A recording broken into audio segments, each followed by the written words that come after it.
Hey guys, this is Mr. Pilla here. Hope you all are doing well. Today is Tuesday, March 30th, and March 31st, I'm sorry. And today we are going to be talking about ecosystems, okay? This goes along with the unit that we've been covering all about, our environment and how ecosystems work and things like that.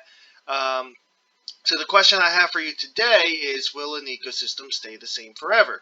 And it doesn't take you long to realize, no, it's not going to stay the same forever. In fact, it's going to change, right? And we've talked about some changes that ecosystems go through.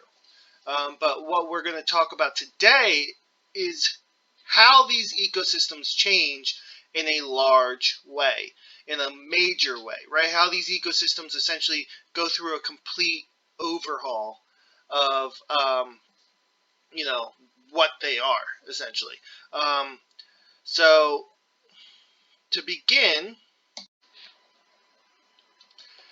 with ecological succession. Now, what is ecological succession? Well, ecological succession is a gradual process of change and replacement of some or all of the species in a community. So remember, we mentioned before that a community is all the living things that are found within an ecosystem. So through ecological succession, we're essentially changing and replacing some or all of the species in a community within that ecosystem, and we're replacing them with completely new species, right? And I would argue that that's a pretty big change. Remember, we're talking about these major changes today, and to completely replace species that were found in an ecosystem with completely different set of species, that's a pretty major change. Let me give you an example of how this kind of change could occur. Imagine a forest, and this forest is like a couple hundred years old, right? It's hundreds of years old. It is completely possible that thousands of years ago, okay, remember this forest is pretty much like a couple hundred years old. This forest 1,000 years ago, or a couple thousand years ago, could have actually been a shallow lake. So that's a completely different type of ecosystem than a forest, right? You have a completely different set of species that would be found within that ecosystem. That would be the shallow lake, and then just over time you have these changes occur that introduce new species, remove older species, and now you have this forest type of ecosystem. So that's the type of major change we're talking about today, is through this process of ecological succession. Okay? Now there's two types of ecological succession that we're going to talk about: primary succession and secondary succession. All right? Now, if you remember back to when we talked about the energy pyramid, we discussed what primary and secondary meant. Primary means first. Secondary means second. And we're going to mention how these terms apply to what it is that is going on with these types of succession. And the first type of succession we're going to talk about is primary succession. Now remember, primary means first. Okay, so this is going to be, in other words, the first type of succession that an ecosystem can go through. Well, what is the first type of succession that an ecosystem can go through? Well, ultimately, the very first way that an ecosystem changes is the very first time that the ecosystem becomes established in the first place. I want you to picture an area that never contained life on it before, right? In order to have an ecosystem, ecosystems are all the biotic and abiotic stuff within a given area. Well, that biotic stuff, that life component, is pretty important to the ecosystem. So in order to have an ecosystem, you need to have life. Well, what if you have an area that did not support life before? Like, for example, some rocks or cliffs or sand dunes, or a newly formed island out in the middle of the ocean because of volcanic activity, right? Say you have this newly formed land that just never had life on it before. Well, over time, through primary succession, that area that did not contain life will then contain life. Well, how do you get from having no life to having life? What you need to think about is, what type of life do you need for any ecosystem, right? And I want you to think back when we talked about energy, and we specifically talked about food chains. All right? Remember, we said there is a specific type of organism that is required for any food chain, and that's a producer, right? Producers are going to be the start of any food chain. So the reason that you need a producer is because they're going to be the ones that harvest that energy from the sun, right? So they're going to be the ones that are essentially the energy source for your ecosystem.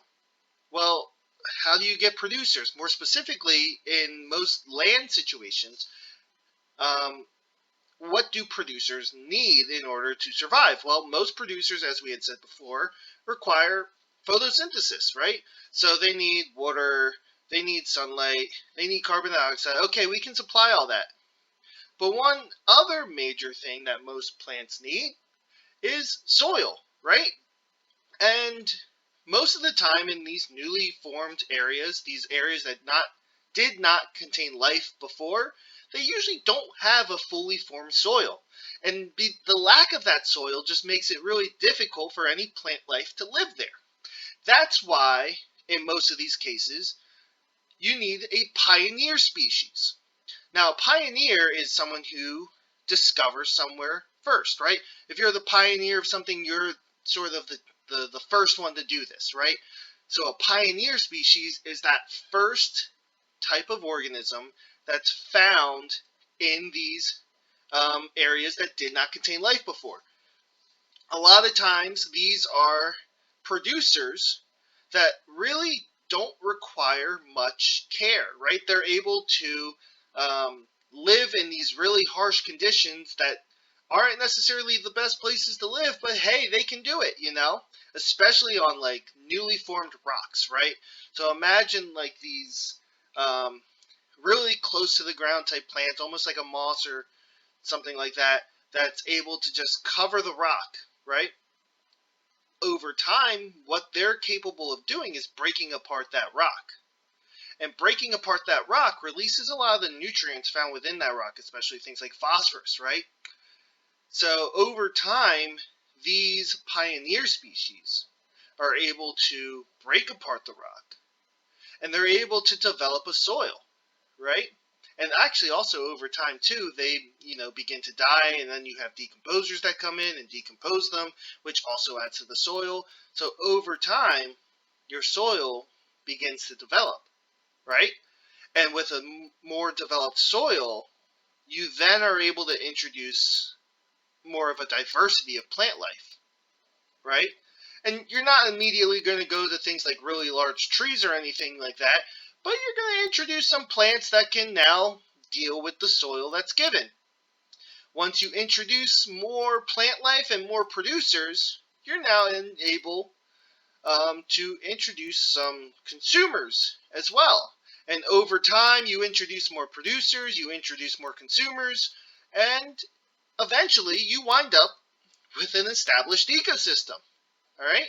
So, in this process, like I had said before, we went from having nothing, no life, right? You just have this almost bare rock, and you introduce the pioneer species, and the job of the pioneer species is to develop the soil, so that way later on you're able to introduce more producers, which then in turn introduces more consumers because now they have a food source.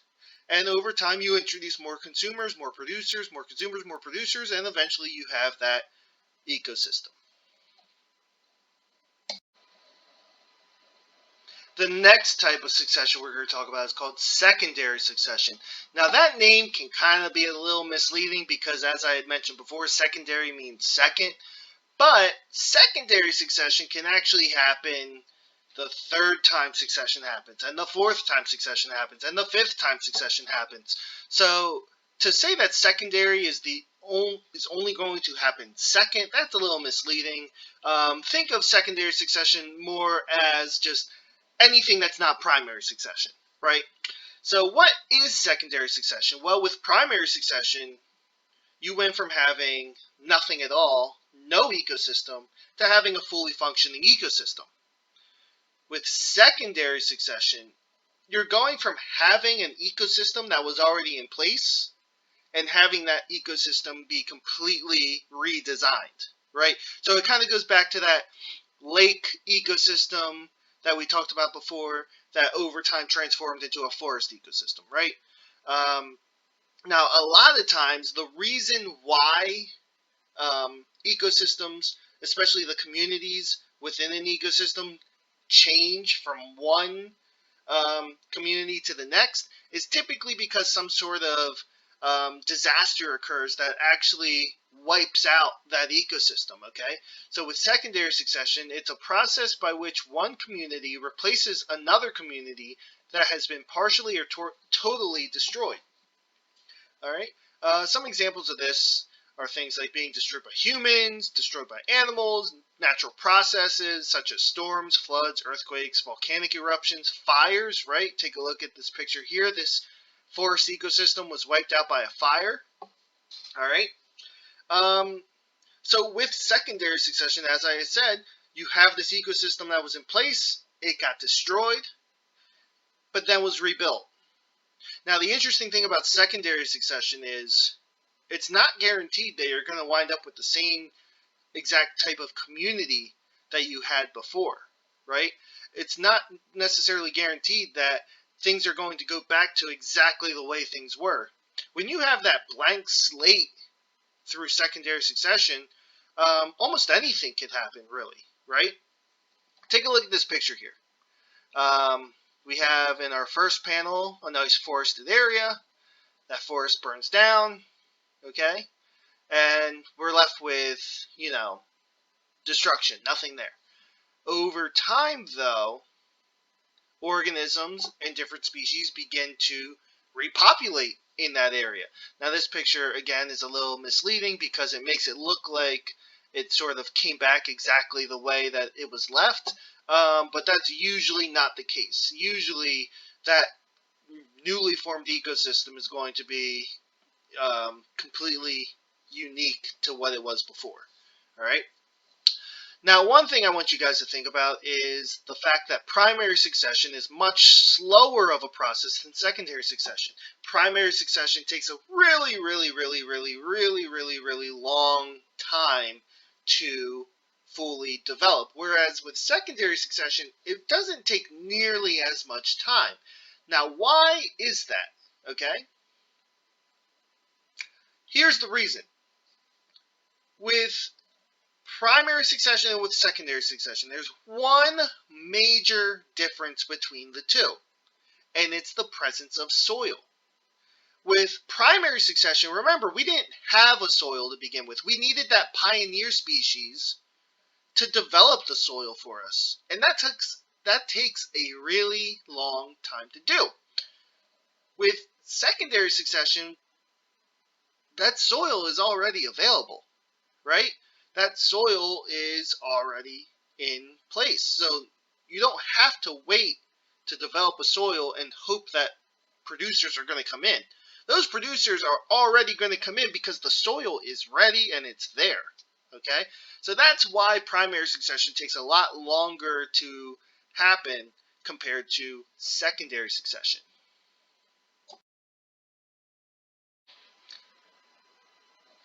An example of secondary succession is Mount St. Helens. Now, you guys probably are not as aware of Mount St. Helens as, let's say, your parents might be. But Mount St. Helens is a volcano found in the United States, right? It's actually found in Washington State, okay? No, not Washington, D.C., Washington State. It is a volcano that in 1980 it erupted, right? And as you can imagine, with a volcano erupting, it caused a lot of destruction to the surrounding ecosystem. So I want you to take a picture or take a look at the picture to the left. All of the dead trees, all the destruction, right? Through secondary succession, not too long after, take a look at this picture in 1997, we already see that the picture's changed. We see that life is now beginning to come back to this ecosystem, right? And it didn't necessarily take all that long for this life to be reintroduced. Now, here's the thing about this secondary succession, right? Just because you see life coming back right now does not mean that this is going to be the same exact life forms that are going to be present, in the next couple hundred years, right? Because this ecosystem is now going through this ecological succession phase, it's kind of mixing and matching organisms and species, trying to figure out who's best going to fit here. Some species are going to be introduced and then kicked out. Some species are going to be introduced and they're going to find a good place within that ecosystem and they're going to stay. So there's going to be a lot of sort of trial and error as to determining who's actually going to stay within this ecosystem. All right. But again, this is an example of secondary succession because we had an ecosystem in place. It was destroyed through a volcanic eruption, and now it's being rebuilt, essentially. Now, with either type of succession, whether it's primary succession or secondary succession, when does the changing end? When do these ecosystems stop going through such major changes and wind up as that established ecosystem? Well, once the ecosystem reaches its climax community, it kind of does stop going through those major changes. Think of the climax community as that final stable community. What's there is ultimately what's always going to be there, or maybe not always, right? Because it can always go through another secondary succession, right? But ultimately, while this ecosystem is in place, this is the type of community that you can expect to be found there, right? Now, ecosystems are always changing still. Even with a climax community, the ecosystem is probably still going to change. So it's not necessarily its final position, right? But it's practically done going through those major changes that it was before, and it's just now probably going to change in minimal ways for a little while. All right. All right, guys, so that was your lesson on ecological succession. If you have any questions on this, please make sure that you contact me as soon as possible so that way I can walk you through this. You can contact me through Remind, email, the phone number I gave you in the week 3 instructions. All right. And now what you should do is move on to the worksheet. All right, guys, see you later.